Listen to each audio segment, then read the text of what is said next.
was kind of going through that experience as well. As I don't know this lifestyle of rodeo, but I want to show people behind the scenes of a whole season. So we film the whole year, and I want to show people every aspect that these athletes go through, because there's so much more. There's so much beyond what happens in the arena.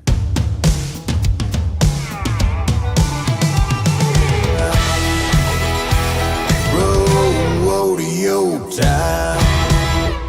Welcome to the Luke Branquinho Show. My next guest is somebody's name that you will not see in the PRCA World Standings. You will not see it in the results of a PRCA rodeo, and you will not see her in the rodeo arena.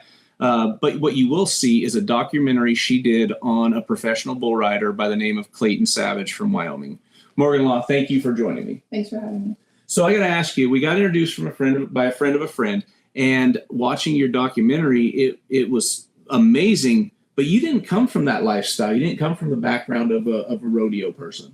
Yeah, so I'm from Wyoming, and my grandfather was a team roper. My grandma raised quarter horses. My mom was a barrel racer, but I grew up in town and was separated from that whole lifestyle. But growing up, going to high school with Clayton, and we're gonna get into this documentary really in depth, because me watching it took me back to when I was rodeoing. I mean, you hit every box. You marked every box of somebody that doesn't know anything about rodeo, of how a rodeo cowboy's life goes. And there's stuff that you said, you obviously couldn't put in there or left out for personal reasons. Yeah, so I was kind of going through that experience as well. As I don't know this lifestyle of rodeo, but I want to show people behind the scenes of a whole season. So we film the whole year, and I want to show people every aspect that these athletes go through, because there's so much more. There's so much beyond what happens in the arena. Well, and we were talking earlier, I've known Clayton. I don't know him on a really personal level, but I know him well enough. We rode at the same time. I got to watch him compete at the national finals while I was there, and other rodeos. But his story is amazing. I mean, talk about a kid at a young age going through so much trauma in his life, personal, family stuff, then starting off, once got that cleared, had a successful career, and then boom, hits him again with, and we'll talk about, but with epilepsy. And man, he battled back and got back in the arena, but your story shares all of that. Yeah, it was really inspiring to see. And I grew up with Clayton, and I had known a little bit about some of the stuff he had gone through. I never knew the extent, because Clayton's not someone that wants sympathy. He doesn't put it out there. And so I had no idea everything that he was battling. He just, goes through and perseveres through so much. So you did, I was reading up on you, because I try to do that with my guests before they come on the show, most of them. But you wrote a story, an article in high school about Clayton. I did. So I was in journalism. I wrote a story about him in high school. Didn't know a ton about him, but I was tasked with the rodeo team. So I wrote about him. And then actually 2 years later, I was a reporter for the Casper newspaper and wrote about him at Cheyenne Frontier Days, and then didn't see him for 15 years. Oh, and that's crazy. So we can get to that. You and your family were at a rodeo. Yeah. And boom, this name pops up on the, the scoreboard. And you're like, hey, I know that guy. I was in shock, thinking there's no way this guy's still riding at this level. And so I couldn't believe it. Went and found him after the rodeo, talked to him for a couple hours.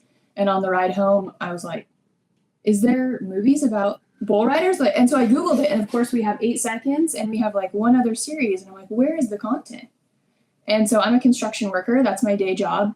But I just thought, if no one's making this movie, I should make it. Well, and that's okay. Going to my next question. You're a construction worker, along with a few other things we're going to get into. But you were construction and never made a film a day of your life. I mean, I'm sure you're very handy with a camera, like most people nowadays, an iPhone. You can do a lot of things with.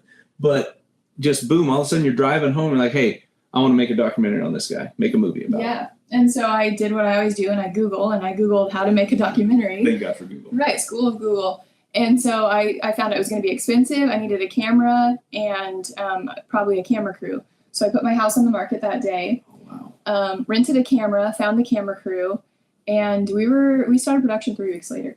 Okay, so you sold your house, driving down the road, I'm going to sell my house. I'm going to rent a camera, hire a camera crew, and travel up and down the road with rodeo cowboys. I flew to a rodeo with my rented camera, and I was Googling on the way how to turn it on, how to use it. And I showed up and I said, I'm going to hop in the car with you and film you for a year. And I had no idea what I was getting into, like I said. So the first rodeo we get to, he's like, all right, we're hopping in with these other guys. He introduces me to Tyler Taylor and Brady Portenier. And Tyler comes up to me and says, we're not treating you special. We're going to be who we are. We're treating you like one of the boys. Get in.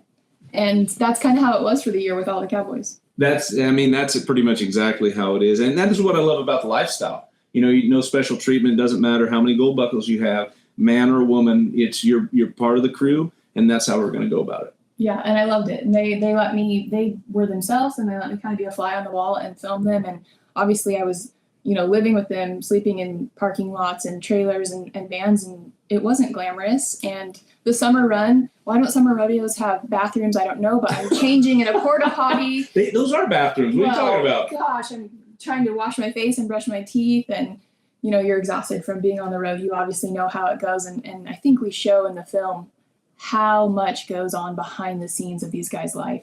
Oh, for sure. And there's so much that goes on. And like I said, me watching it really brought me back to being out on the road. Now, it was a little different for us because we had a horse trailer with a living quarters. So, it was kind of a home away from home. But you still packed 4 big steer wrestlers in that trailer, a small shower, a little toilet. Most guys didn't use it because my rule was if you use the toilet, you had to clean it. And so most of them just didn't use it. But that's what it was there for. But, you pack people in such a tight spot, and you have to have a special bond to be able to maintain that long of time with that group of guys. Oh, absolutely. And there was times where there was 3 of the guys. They had a mattress in the back of Clayton's van, 3 of them and a dog sleeping on the mattress. I'm sleeping in the front seat, and we were crammed for sure. And it became like a brother-sister relationship pretty quick. And the guys they looked out for me, which was great, but they really just let me kind of get in there and see what they do behind the scenes every day, which is not a lot of eating, not a lot of showering, a lot of driving, a lot of time where, you're just driving. There were times we were driving 10 hours on the road and no one's saying anything because everyone got bucked off that night. And so I'm just like, can I put a camera in your face while you're angry right now? Well, and that's some of the moments that you really need to capture, because that's a lot of things that people don't see. They don't put it on a lot of the, pro rodeo websites and that. It's all about the winning and everything that, all the successes. But with those successes, say there's 20 or 10% successes, those 90% of the buck offs, the no times, that's stuff that needs to get told so people could understand what everybody goes through to get to the top. Yeah, absolutely. That was really important for me. When I started out, I just wanted to win. I wanted to win every rodeo. And then I realized the story wasn't so much more of the moments where he's hurt and he's upset and he's exhausted. And one of the things that, every rodeo, I'm like, you didn't win. You should have got a better score. And Clayton would always say, you can't win them all. And you have to know as a rodeo athlete, you can't win them all, and you have to be okay with failure. You go into this lifestyle knowing you're going to fail. So I've always said the best way to become a great winner is to become a good loser first. You have to know how to lose, and you have to be able to rise above that. There was something in the documentary that really wrote home for me was sometimes you ride and don't win. And in the timed events, there's a lot of times I didn't have a good one. I made a good run, did everything I could possibly do, and didn't win a check. And that's rodeo. That's the coined phrase. That's rodeo. That's so rodeo. But that's the fun part about it is seeing those guys, and you got to live it. That the failures that led to the successes and how much sweeter those successes were. It really did make those moments so much more enjoyable. And the best is when everyone in the rig does well that night and everyone's happy. And then the next 12-hour drive is so much more enjoyable. So again, coming from I guess rodeo ranching type family, but you were removed from it. You lived in town, you said. Getting back into the van and I guess seeing something for the first time, but with a camera in your hand. That had to be exciting itself. But I'm going to say, just from my experience at rodeo, and there's a lot of people that were like, what is this girl doing back here with a camera? Yeah, that happened a lot. And it took an amount of time. And then after maybe 6 months, the guys started to realize what I was doing, that I'm here promoting the sport of rodeo. Right. And I'm doing it on my own dime. And they really started to trust me and form those bonds where now I'm filming another series, and when I, call up Josh Frost and say, hey, can I film you? And he knows who I am. He trusts me. I've been filming him for a few years. And so it's nice to have those relationships. Well, I see you had Chuck Kuhn on there too. Chuck is so awesome. I've got to know Chuck for a long time when they started the Wyoming rodeo team. I had good friends, Les Shepperson, Jason Miller on there. And so I was rodeoing with those guys at the time. And Chuck, he just invited me in as one of the family. Obviously I wasn't on the rodeo team for Wyoming because I was a Californian, and most Wyoming people hated Californians. Anyways, but yeah, Chuck, he and you want to talk about a guy that knows the sport of rodeo and is a historian. And Yes. I loved following Chuck around because he's such a wealth of knowledge. He really is, and I love seeing him. That's one of the best things about the rodeo community. Not only the athletes that I feel like are lifelong friends, but the media as well. The rodeo committees. I see Chuck, and then you go and you see Roseanne Sales and Click Thomas and Lauren Pyle, and you see these people everywhere you go, that the videographers and the photographers and even like the rodeo queens I became friends with, and it's such a nice community of people. You said it best. The community is what, and we talk about this all the time on the show, because without that community, we don't have rodeo. I mean, if you don't have the committees to put the rodeos on, if you don't have the fans to come in and pay for those tickets, if you don't have the contractors, you don't have the cameramen, like you said, Click and that whole group. If you don't have that, you don't have rodeo. I wouldn't have these buckles. I wouldn't have, I wouldn't have anything that I have now, because that's how important this group is. And it's just one big ball that has to be in perfect harmony. And it really is. And the people were great. It felt like a family. People were welcoming. The committees were wonderful to us. I mean, when you go to like Reno and they have their own hospitality for media, that feels good. Like, we are a part of promoting the sport. And like your podcast, what the Cowboy Channel is doing, all of these things are a part of helping the sport reach a broader audience, which is what we want, because ultimately that brings more money for the athletes. Well, we're going to dive into that even more, but right now we have to go to break. So when we come back, more with Morgan Law. Questions on the Luke Branquinho Show. And every time these pop up, you guys make sure you ask, because we'll try to fire as many out as we can. Question from New Age Prep. Do you miss Los Alamos? Welcome back to Luke Branquinho Show. My guest, Morgan Law. Morgan, we just got done talking about how the community of rodeo is so important for the sport and for the athletes. And you got to experience that being behind the chutes with a camera. And we talked a little bit about people starting to accept you. Because the thing is, when somebody's out there promoting our sport, we have to give them all the, everything they need to help push it. And I feel like that's what the community did for you. And that's exactly what you did with your documentary. Yeah, absolutely. People were great. I worked with Amy Fast at the PRCA, and you have to get a contract with them, and then you have to get a contract with every rodeo committee that you go to. And so everyone was wonderful to work with. And you just build up this relationship and this family type of atmosphere, and the guys will tell you about it from the beginning. And that was one of the things that, like, the camaraderie of the sport is something that's so unique, because they're all competing against each other. Right. And I was riding with Josh Frost a month ago, and I was saying, is it easier for you now that Stetson and Kai are at every rodeo? And he said, no, I want them there. Those guys are so good that when I compete against them, I compete better. He's like, I want them back in there. And that was profound to me, that these guys really are, they're all friends, and they want to compete with the guys at the highest level. Well, and in the documentary, when you watch it, when you folks at home watch it, you'll see one of Clayton's traveling partners said Clayton pulled out the very best in me. And that rings so true to how I rodeoed, because I wanted to travel with the very best guys. I wanted good attitude, great competitiveness, and somebody that was going to push me to be better. And I think that had a lot to do with my success, such as, with Clayton and his traveling partners. Yeah, and that's what so many people we talked about Clayton being a mentor. And of course, he never brought any of that up, but we met all these people, and that's something that all the guys will say. Damian Brennan, we were just with him, and he's talking about how important your group is in your circle, and staying positive, keeping each other up, and helping each other. Forget about that ride. Let's move to the next. So people you're traveling with, you're with them all the time. Like you said, attitude's so important. Well, especially for a guy like Clayton, comes back after a 10-year hiatus from riding bulls. I mean, maybe not riding bulls, but rodeoing. Yeah. And to get back into that competitive form that's hard, because so much has changed. In 10 years, the bulls, and we've seen in the PBR, we've seen in the PRCA, the bulls got so much stronger and better along the way too. Yes. So now you have a kid that was mid-20s, kind of had to take some time off for, epilepsy, injuries, so much to go on with that. And then now you're throwing yourself back into some of the rankest, most dangerous animals in the world. Absolutely. He comes back at 35 years old, and he comes back at top 40 in the world, because as you know, it's so hard to get into Rodeo Houston and all the big rodeos if you haven't done well the year before. So that year creeping up, COVID year, he ended up being, 20 something in the world. So he came back in and rodeoed hard at the best rodeos that are out there, and was top 15 through spring and into summer, which is wild. It's so impressive to see, a guy like Clayton. The grit, the determination, there's so many words that can describe him. And, injuries are going to plague us all. I mean, especially in the sport of bull riding. And Rick Foster, Justin Sports Medicine, when you interviewed Rick, I've known him forever.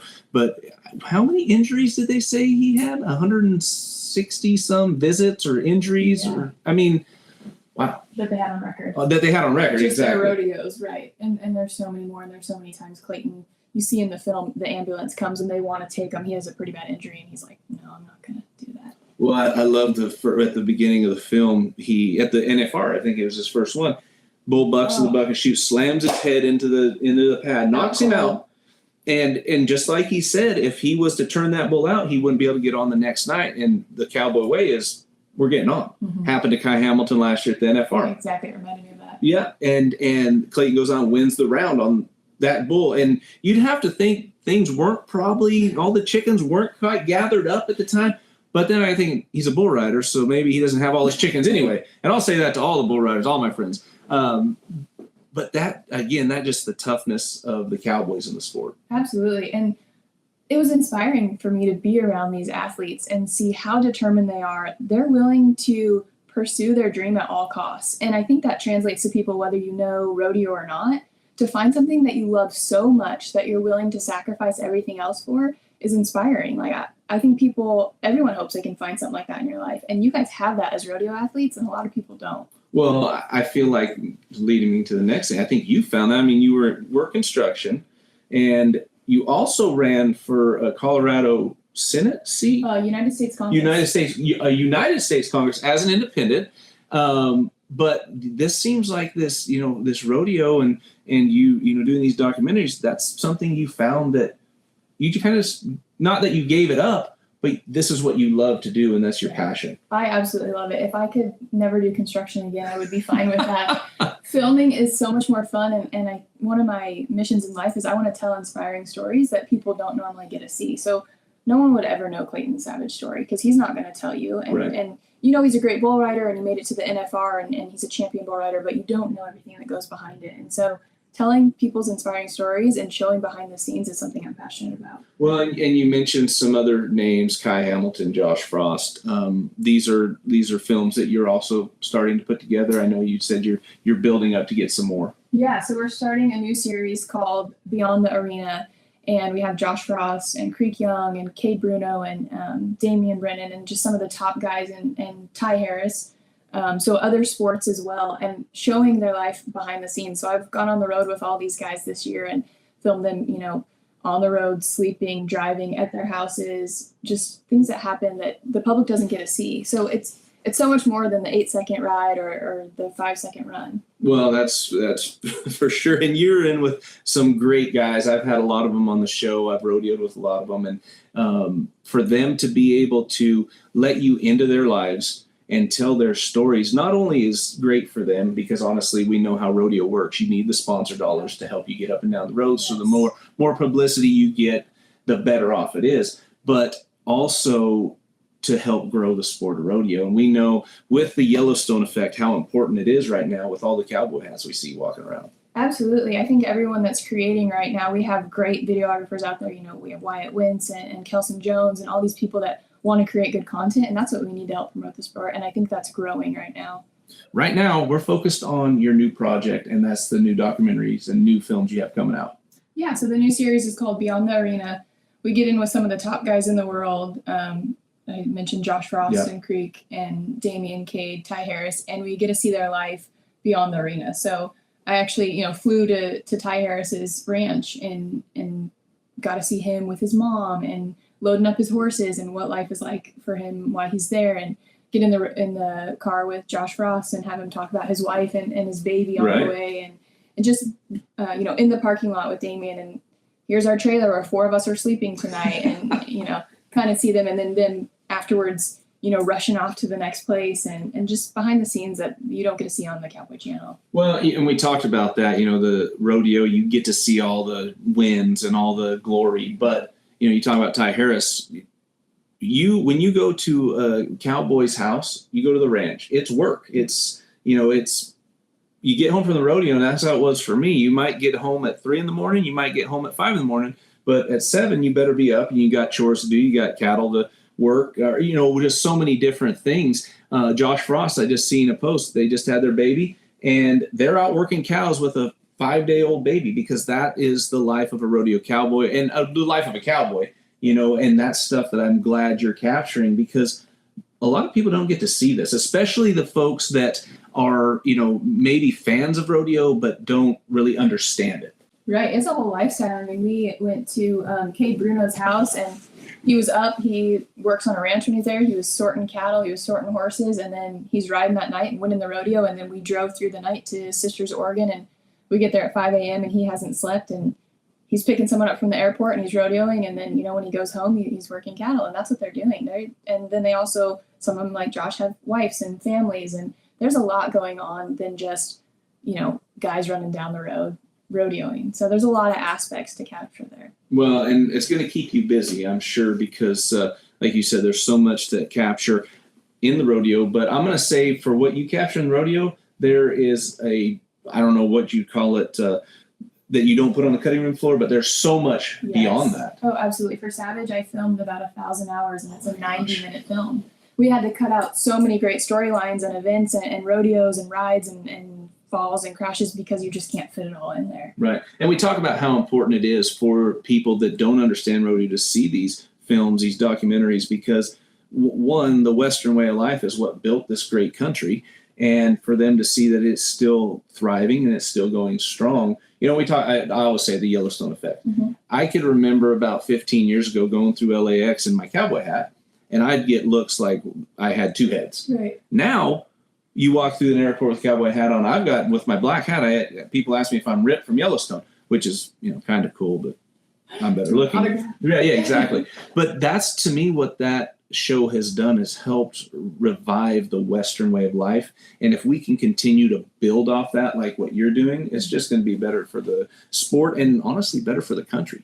Yeah, absolutely. It is. We're a nation that's obsessed with professional sports, and rodeo is our original sport, and it doesn't get the coverage that other sports get.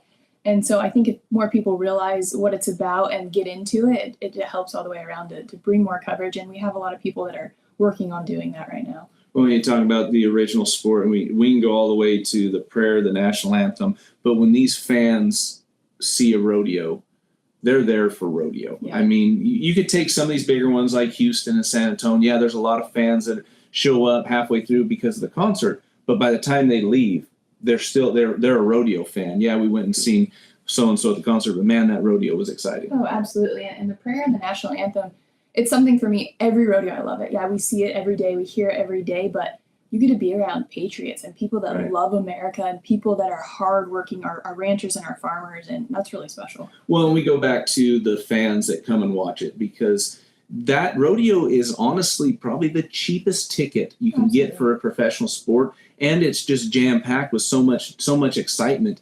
And I feel like when COVID hit, and then there was such a financial strain on so many people, rodeo thrived because, one, patriotic, you had great athletes, the ticket prices weren't, you go to a football game or a baseball game and you could spend $500 on 2 people, and that's probably cutting corners. You can go to rodeo and spend $150 on your whole family. So I think that has really helped the sport, knowing that it's fun, it's entertaining, it's patriotic. Kids love it. Kids love it. Yeah. I mean, the clown, who doesn't love the clown, right? But it's just such an amazing American sport. Yeah, absolutely. And that was fun to capture that. And also just, there's this unparalleled freedom that you feel when you're going down the road, and when you're rodeoing, and when you're driving through middle America, and you have this sense of endless opportunities. And I felt that when we were traveling and when I was rodeoing really hard with these guys. And that's a feeling that'll stick with me forever. All right. So I got to ask, where with this new series, where are we going to start pushing out? Because Savage was in Wyoming theaters. won some awards with that, which is congratulations on that. Very cool. So where are we going to be able to see this? So we've already had interest from the Cowboy Channel and from a couple other networks. And so the goal for me is always the most eyeballs possible. Right. So we're still filling that out where we're going to put it. We've had a lot of people inquire and be like, this is the story that we need, and why hasn't it been told yet? And I think one of the reasons we go back to is these guys don't want a big camera crew jumping in with them, and they don't want strangers. They're not about strangers live in their trailer. So having someone that they trust come in and film them is why I think we've been able to make this series. And so we want to get out wherever we're going to have the most eyeballs on it and promote these guys and help these guys get more sponsors and more ticket sales for rodeos. So is it something with your crew? I mean, to do this right, you probably would have to have a van or something to follow along, but you'd have a camera in the rig with them. So that's probably ideal, but that's not how I do it. So when I go on the road, I just go me and just you, and I film them, and then we have a post team that does editing, sound, color, music. Oh wow! So it's just when you said you hired a camera crew, I thought it was So for Savage, I had other people that would meet me at rodeos and film some of them when we needed 2 or 3 angles. Right. For this series, Lauren Pyle and I are working on some of the episodes, and then we have some other videographers that will jump in and share footage, but mostly it's me going down the road. Wow. So how does that with you got 2 children at home and your husband, and will they come out and join you on the road? They love rodeos, yeah. So they go to a lot of the rodeos close to home. They think Clayton Savage is just like, the coolest guy ever. I told my son, I'm like, he's not going to play football. It's too dangerous. Well, now he wants to be a bull rider. And I'm like, okay, you can play football. So right. Yeah, but they love it. They love the rodeos. Like you said, it's great to be outside and have the kids running around. They've gotten to know a lot of the cowboys. So you guys recently moved to Texas? Yes. So we're based in Denver, and we just got a place here. Okay. So the work-wise, still construction and most of my construction jobs are in Wyoming. Oh, wow. And so I travel for filming and construction and a couple of my other projects. Well, that's amazing. And that's all we have now for the Luke Branquinho Show. Morgan Law, thank you for joining us. Thank you all for watching. Please check out her series, Clayton Savage, documentary Savage. It is amazing. You'll love it. It will take you right. It's like you're rodeoing yourself. So thank you for watching Luke Branquinho Show, and stay tuned for more.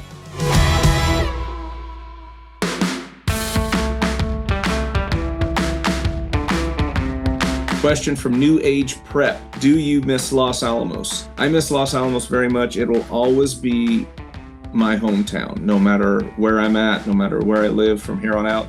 It will always be my hometown. Unfortunately, it has changed enough where we had to make changes in our life to, for the future of our children. Hey, you want to see more in-depth details on the Luke Branquinho Show? Make sure you like and subscribe.